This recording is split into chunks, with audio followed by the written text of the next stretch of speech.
Previously, we defined the notion of orientation on a vector space. Now we want to define orientation on a manifold. Remember, we said that a manifold is locally flat, so a manifold is locally approximated by its tangent spaces. Giving an orientation on a manifold then amounts to giving an orientation on each of its tangent spaces.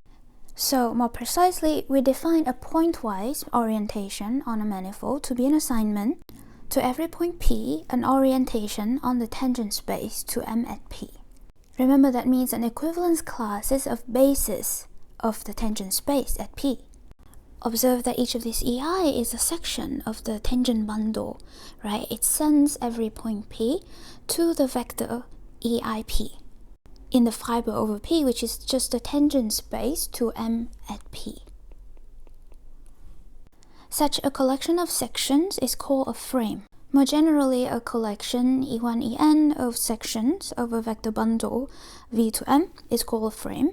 If over every point P, this gives a basis of the fiber pi inverse of P. Thus, in terms of frames, a pointwise orientation is just an equivalence class of frames. However, this definition of pointwise orientation is not that useful because there is no relation between these different orientations of the various tangent spaces. At P, I might choose one orientation for the tangent space PPM, and at Q, I can choose one without even knowing what my choice at P is. So that can't possibly tell us anything interesting about the manifold. Thus, we'll define orientation to be a little bit stricter. An orientation is gonna be a continuous pointwise orientation. So we need to explain what this continuous means. This means that at every point P, we can choose a continuous representative for the orientation, i.e. we can choose a continuous frame representing the orientation. Now note that we don't need a global representative, we don't need a global frame that is continuous. We only need this continuous representation locally. For every point P, we just need to find a neighborhood around P on which we can have a continuous frame. What's a continuous frame? Well, the frame is continuous if each of these vector fields is continuous. And recall that a vector field is called continuous if it's continuous in coordinate. So what does that mean? Well, that means I can write each of these EI in terms of the bundle coordinate. So I use the standard basis on the tangent space and write each of these EI as a linear combination of this.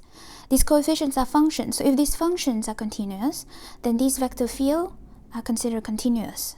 And if locally at every point P, we can choose a representative of the orientation, we can choose that is a continuous frame, then we say that we get a continuous pointwise orientation, and that's an orientation.